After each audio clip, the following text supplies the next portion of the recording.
Ultra best camera এবং DSLR দুটোর মধ্যে পার্থক্য হচ্ছে। দেখা যাক কে ফার্স্ট হয়। ক্যামেরায় এবং ফোনের মধ্যে বিভিন্ন ক্যাপাসিটি রয়েছে, যেগুলো ফটো তোলার পরে ফটো ইরেজার করা যাবে, তারপর পিএনজি ফাইল করা যাবে ফটোকে। এটা আছে ফোনের মধ্যে। দেখা যাক ডিএসএলআর ফটো এবং ফোনের ফটোর মধ্যে অনেকগুলো ফটো এখানে দেখানো হবে।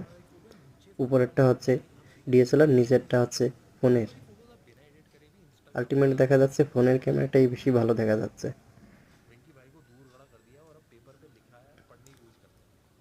আপনারা বলুন কোনটা বেশি ভালো। প্লিজ সাবস্ক্রাইব করুন।